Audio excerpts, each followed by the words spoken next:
नमस्कार दोस्तों, आज फिर से आपका एक नई कहानी में आपका एक बार फिर से स्वागत है। तो आइए कहानी शुरू करते हैं। अब तलाक के 10 साल बाद वे दोनों एक शादी में मिले।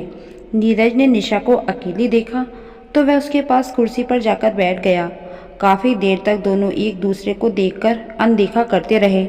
दोनों ने 7 साल एक साथ गुजारे थे। झगड़ों के अलावा कुछ मीठी यादें भी थीं दोनों के दिलों में बसी हुई।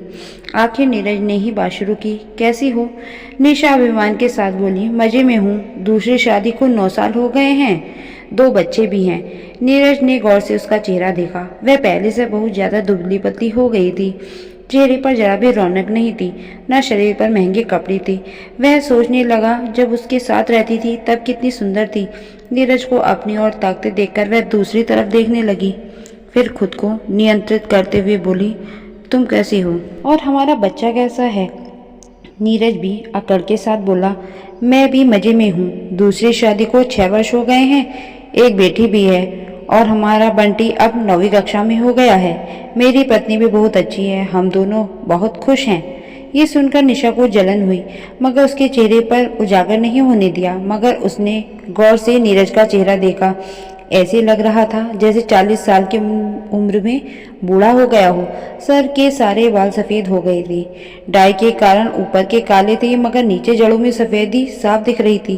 पेट भी काफी निकल आया था। फिर वे काफी देर तक चुपचाप बैठे रहे। शादी के कार्यक्रम में दोनों दिन भर करीब ही रहे, मगर बातें और नहीं हो पाई। मगर जब दोनों अपने अपने घर जाने की तैयारी कर रहे थे, तब नीरज निशा के पास आया और बोला, एक बात कहूँ निशा? बोली, क्या? वह उदास होकर बोला, जिंदगी वही थी जो तेरे साथ गुजरी।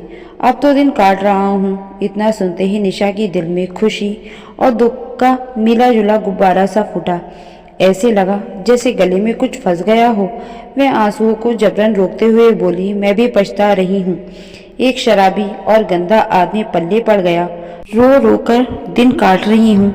नीरज ने भर आई आंखों का पानी छुपाने के लिए मुंह दूसरी तरफ कर लिया। फिर बोला, हम दोनों ही मूर्ख थे जो छोटी छोटी बातों को बड़ी बनाकर अलग हो गए। मैं आज तुम्हें इतना ही कहना चाहता हूँ कि तुम बहुत अच्छी हो। तुम्हारे साथ गुजरे लम्हों को यादों में दिन बिता रहा हूँ। निशा रो पड़ी। रोते रोते बोली, मैं भी उन्हीं पलों को याद करके जी रही हूँ। कहकर उसने बैग उठाया और चल पड़ी।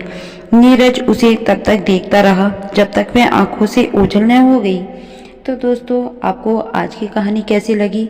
अगर कहानी पसंद आई हो तो वीडियो को लाइक करें, शेयर करें और चैनल को सब्सक्राइब जरूर कर दें। फिर मिलते हैं एक नई कहानी के साथ। तब तक आप सभी का धन्यवाद।